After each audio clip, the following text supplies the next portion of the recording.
pantai, angin laut berhembus, diiringi matahari senja yang memancarkan sebuah cahaya jingga. Ada seorang gadis kecil, Cening namanya, sedang bermain dengan ceria sambil mengejar ombak dengan kedua orang tuanya. Saat membantu kepiting dan kerang ke laut, Cening menunjukkan kepeduliannya terhadap makhluk hidup di sekitarnya. Bapak! Minta tolong bantu Cening kembalikan kepiting dan kerang ke laut agar mereka tidak terpisah dari teman dan keluarganya.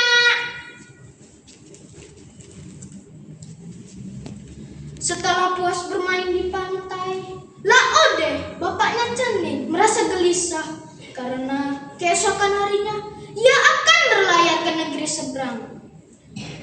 Istrinya pun mencoba untuk menenangkannya.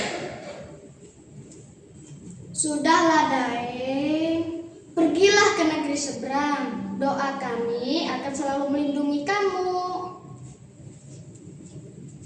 Walaupun berat, Laode akan tetap pergi ke negeri seberang untuk memperjuangkan masa depan keluarganya.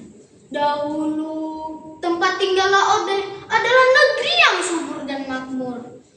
Rakyatnya hidup tentram, hasil pertanian dan laut pun melimpah karena dipimpin oleh raja yang adil dan bijaksana. Akan tetapi, kedamaian itu telah terancam ketika bencana telah datang menimpa seluruh negeri. Bermula ketika raja telah meninggal, tak seorang pun percaya bahwa telah kehilangan sosok yang dicintainya. Berita pun tersebar dan seluruh negeri pun bersedih. Selama 7 hari 7 malam, langit tampak kelabu. Suara burung hanya terdengar lirih. Tapi kesedihan pun mulai terobati dengan penobatan putra mahkota sebagai raja muda. Rakyat berharap raja muda dapat memimpin dengan bijaksana. Setahun kemudian datanglah kapal asing. Raja muda menerimanya untuk bekerja sama. Suatu malam terdengar gemuruh yang sangat dahsyat. Kapal layar pun pecah dalam kegelapan. Laode berusaha bertahan di tengah ombak yang mengamuk. Laode juga berpegangan pada papan yang tampak samar dan akhirnya tidak sadarkan diri. Perlahan, Laode membuka matanya dan ia terkejut melihat sosok raksasa berdiri di depannya. Raksasa itu sangat marah.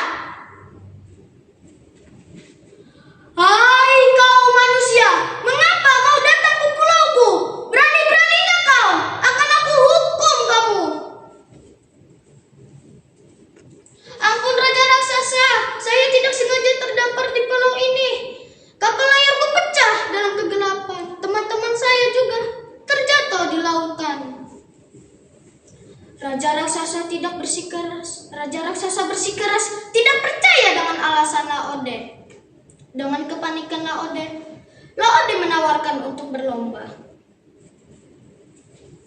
"Wahai Raja Raksasa, izinkan aku menawarkan untuk berlomba. Siapa yang terlebih dahulu naik ke puncak gunung di atas pulau ini?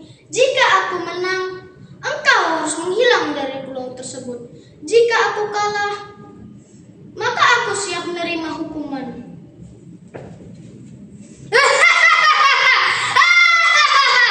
"Berani-beraninya kau menantangku.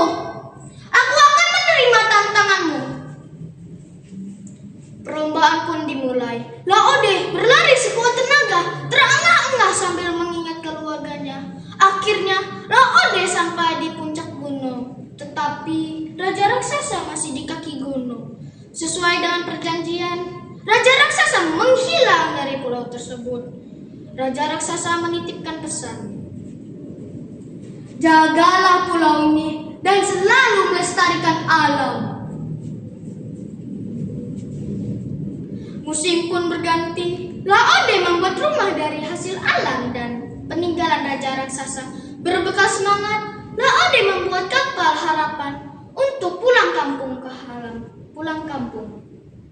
Selama berbulan-bulan lamanya, akhirnya Laode sampai ke kampung halamannya untuk menjemput keluarganya ke pulau baru, Pulau Harapan.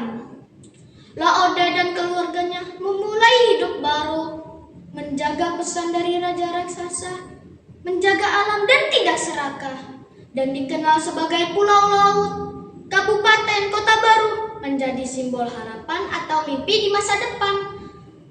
Pesan yang bisa diambil dari sini, marilah kita jaga alam dan selalu melestarikan alam untuk anak cucu bangsa Indonesia. Terima kasih. Wassalamualaikum warahmatullahi wabarakatuh. Salam literasi. Kota Baru.